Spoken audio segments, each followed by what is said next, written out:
Let's talk about your parents' money. Southern Belle was asking for my take on the new series of articles that were published this week. How many New Yorkers are secretly subsidized by their parents, how they transfer their wealth, and they did a series of interviews asking people like how they feel about the fact that their parents are like paying for their lives.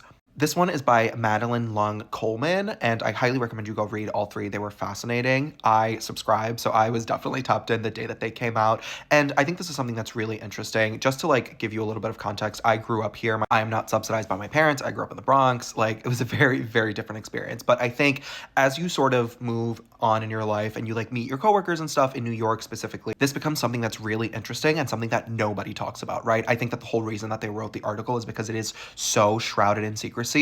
In my conception, there's like a sort of dividing point in your late 20s, right? So after you graduate college, and obviously I'm generalizing, do not bean soup in my comments. But like in the city, you have your post-grad years where everyone is sort of at the same playing field. Like there might be someone that has like a weirdly nice apartment and they live by themselves even though they're 23 and you're like, okay, that's weird.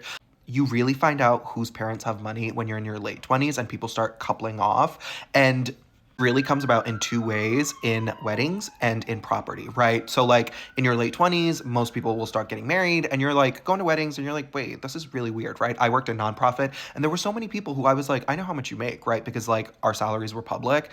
It was very, very bizarre to see people spend $200,000 on a wedding when they were making like 40K a year.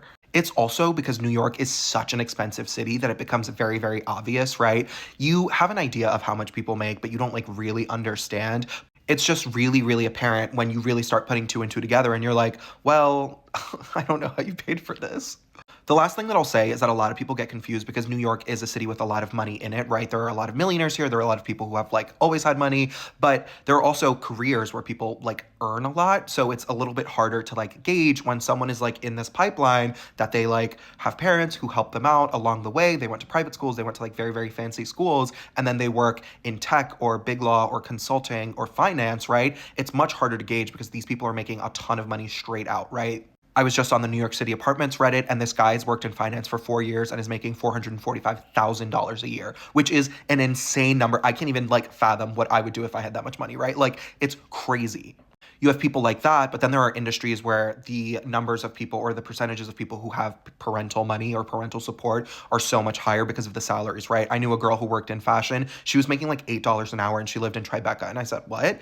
Publishing, nonprofit, teaching, all of these industries where you know sort of what their salaries are, and they have these like incredible apartments and these incredible clothes and they have blowouts, and you're just like, something isn't adding up, and you just like assume. What's really interesting to me is the sort of shame around it. In the other article that they posted, they were talking about how many people like really feel this sense of like failure, that they are not making it, right? I think it's a very specific thing. New York is also interesting because so many people come here for a specific reason and like are extremely ambitious, are go-getters, they like want things, they're chasing things. And so when you see people like succeeding and making it and you have this thought in your head that you're like, well, I'm not doing as well as they are because like my parents bought my apartment or my parents bought my house. And like, I know that this is champagne problems and a lot of people don't really have sympathy for them.